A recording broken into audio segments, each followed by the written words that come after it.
কি বললাম মামনি, তুমি সকাল থেকে কিছু খাও নাই? আর 10 টাকার তো খাবার পাবা না। এই নাও, এখানে 50 টাকা আছে, তুমি এই 50 টাকা দিয়ে কিছু খেয়ে নিও। আচ্ছা আঙ্কেল। বাবা হাতিম টাইপ, বেচা কিনা নাই আবার জাকাত দিচ্ছে।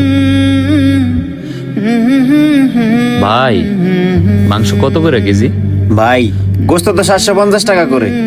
ভাই আমার আম্মু অসুস্থ তো, মাংস খাইতে চাইছিল। এখন আমার কাছে তো বেশি টাকা নেই, আমার কি 250 গ্রাম মাংস দেওয়া যাইবো? কি বললেন ভাই, আপনার আম্মু অসুস্থ? সমস্যা নেই ভাই, আমি আপনাকে 250 গ্রাম গোস্ত দিতেছি। 250 গ্রাম মাংস বিক্রি করে পাগল শালা। এই লন ভাই 250 গ্রাম গোস্ত। ভাই এলো আপনার টাকা, এখানে 20 টাকা কম আছে। ভাই 20 টাকা কম আছে? আচ্ছা সমস্যা নেই, যান। আচ্ছা ঠিক আছে ভাই, দোয়া করি আল্লাহ আপনার ব্যবসায় বরকত দিক। বোধাই। এই শোন, তুই এক পার আধা কেজি মাংস সারাদিন বই বেচ, আমার বেচা শেষ, আমি যাইগা।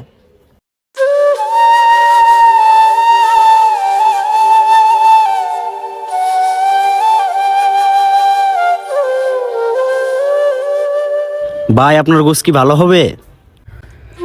হ্যাঁ ভাই, গোস্ত ভালো হবে। কয় কেজি দিব? এখানে কত কেজি গোস হবে ভাই? ভাই এখানে প্রায় 30 কেজির মতো গোস্ত হবে। ও আচ্ছা, 30 কেজি হবে তাই না? আচ্ছা একটা কাজ করেন, আমার বাসায় অনুষ্ঠান তো, আপনি সবগুলো গোস আমাকে দিয়ে দেন। কি বলেন ভাই, আপনি সবগুলো গোস্ত নিবেন? হ্যাঁ ভাই, আমার সবগুলো গোসই লাগবে। আলহামদুলিল্লাহ। ভাই আপনি একটু ঘুরে আসেন, আমি আপনার গোস্ত রেডি করতেছি।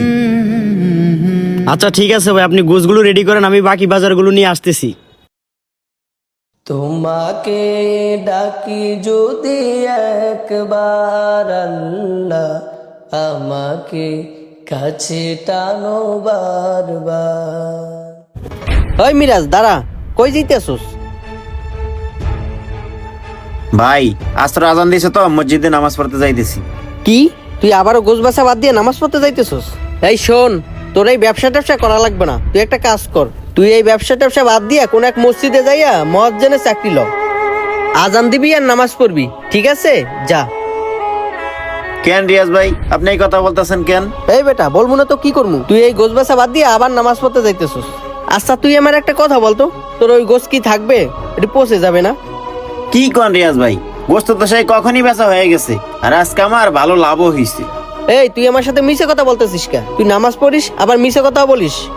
আমি আসার সময় দেখলাম তোর গোছ সবই রয়েছে, তাহলে তুই বিক্রি করলি কখন? ভাই